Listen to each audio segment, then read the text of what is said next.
Reds looking to continue their big hitting ways in today's series finale against the Blue Jays with a 10-game road trip on the horizon. And behind another spectacular start from Cueto, the Reds get the 4-3 win over the Blue Jays, taking 2 of 3 from the Jays. Todd Frazier, his 17th home run of the season, a 2-hit day for Jay Bruce as well.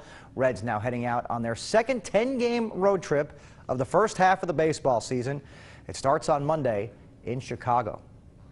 Sometimes when you win, you actually lose. And sometimes when you lose, you actually win. And when you tie, you can actually win or lose. The great philosopher Rosie Perez said that in the movie White Men Can't Jump. And after all these years, we finally figured out what she meant. Tim Howard made 4 saves for the U.S., but it's the one he couldn't make in the 95th minute, which made the tie feel like a loss for Team USA. Jermaine Jones, Clint Dempsey scored for the U.S., which was 30 seconds from a full-time win and advancing to knockout play. Now they'll need a win or tie with Germany on Thursday to move on, or get some help if they lose. 2-2, Sunday's final against Portugal. Fountain Square once again spewing patriotism tonight. Downtown Cincinnati hosting a World Cup watch party during that match against Portugal. First party on the square for the opening match was so good, people made a road trip to come support Team USA at the Fountain during today's match. Well, I think it's pretty great. Actually, we came up here from Louisville on Friday, and we just spent the past weekend here, so it's nice to come downtown today and see all this going on. It's nice to put it on. The environment, I'm digging the vibe, the environment, the festival-like type thing.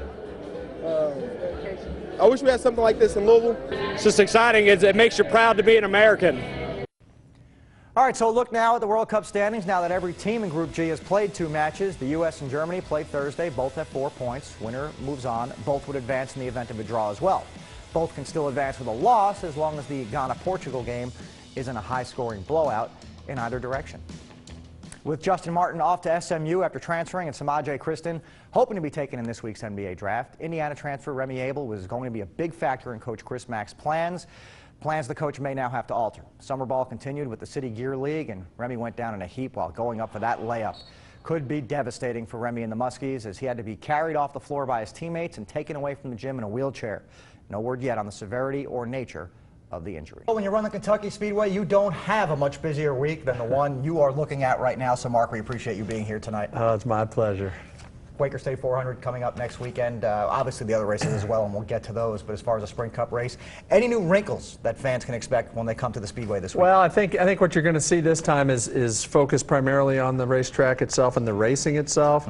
New format for qualifying for all 3 series, which is a knockout style. All the cars start at one time, and then they get weeded out over time based on how fast they're going.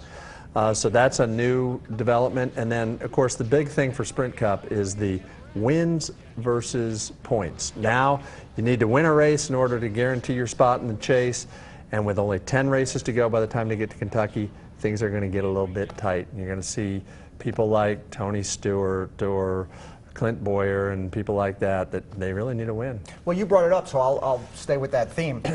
Dale Earnhardt Jr. has already qualified himself for the chase. Obviously won the Daytona 500, has a second win this year as well, a lot of top 5s. Does it do a lot for your race when a guy like Little E, so incredibly popular, is in the mix? He's relevant, and we know he's going to be chasing at the end. Well, sure. You know, and he was last year because, you know, he won the pole last year. And Dale's had a lot of bad luck, but the other thing is, the neat thing about this format, which I think has really helped Dale, is you could almost see him exhale after he won the Daytona 500. It was like, wow, you know, that burden is off my shoulders. I know I'm going to be in, and now I can just race as hard as I want to for these victories. And it's neat to watch him. He's taking chances, his team's taking chances, and I think that's exactly what NASCAR wanted when they put this in place. All right, so something to look forward to, no doubt. Now, average speeds last year were down, and not just by a little bit. Did that have something to do? I know you raced on Sunday due to the rainfall on Saturday. Did that have anything to do with it, or is it just the nature of the beast in terms of racing from year to year? I think it has to do with track conditions primarily, and you know, after all that rain, there was no rubber down on the racetrack, so the racetrack was brand new, and I think it just takes a little bit of time to get that worked in. You know, I think the forecast is relatively hot and dry, which will cause especially early in the race, a little bit slicker conditions, which I think is actually probably a good thing from a racing quality standpoint. So we'll see how that works out. And Mark, of course, you have the trucks race, you have the nationwide race, and then the Sprint Cup race on Saturday night ends it all. You'll have a lot of guys double dipping. Kyle Busch will triple dip. A lot of people say that's kind of a money grab. That's not so fair. But as the general manager of a speedway, you've got to love that scenario when Kyle Busch and the other guys from the Sprint Cup race come down and race in the other circuits. Yeah, well, it's not just Kyle. And now what we've got is we've got Kyle Busch here, Brad Keselowski here. Right. Now, they've won 2 of our first 3 Cup races. You get guys like that are going to go head-to-head all weekend long, who are as competitive as they are. That's great not only for me as a general manager, but it's great for all the fans. Everybody that bought a $30 truck ticket is going to get one whale of a show seeing those guys. Austin Dillon's in that race as well, dropping down from Sprint Cup. So, yeah, the nationwide race, not only do we have those 2 guys in the nationwide race, but we've got Kenseth and we've got Kevin Harvick in there too, so, and Kyle Larson. So really, really good fields for these races. And this year's nationwide is the John Elliott 300. Go ahead and tell us the significance behind that. I don't want to say title sponsor, but title name, so to speak. Yeah, it's, we're proud to be part of this. John R. Elliott Hero Campaign is named after a young man who was tragically killed by a drunk driver. The campaign is something that his family has taken forward and is now going from a regional thing in Virginia all the way, now it's spreading nationally. And what it's saying is, if you go out and you drink, get a designated driver when you go home. So we're proud to do that. We've been longtime partners with Kentucky Department of Highway Safety on the Buckle Up campaign, and we've seen some really good results from that.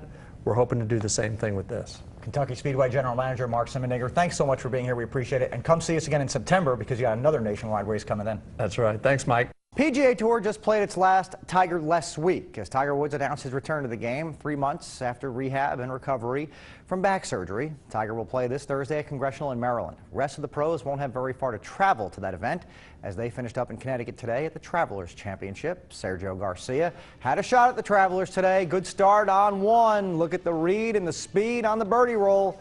Both are perfect. He moved to 12 under par. KJ Choi had a great week in Connecticut. 65s on Thursday and Friday. Look at this approach from KJ. Oh. Shot 67 today, but finished tied for second.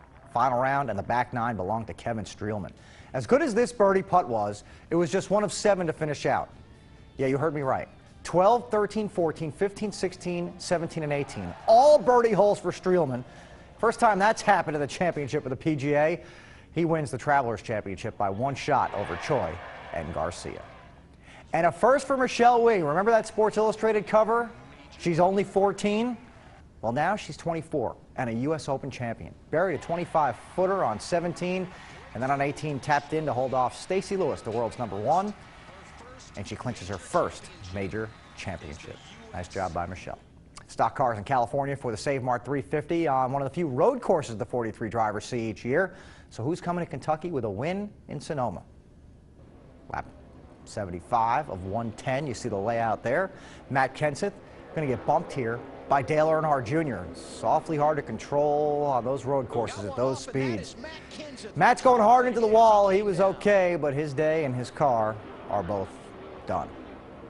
Coming into a turn, watch Brian Vickers. Going to go out of his way to nudge Ricky Stenhouse Jr. A little love tap knocks Ricky off course. Probably something that happened a couple of laps earlier. 17 laps to go now following a restart. Carl Edwards shoots to the front, and Carl would hold on to grab his first win on a road course, and of course his first road course backflip.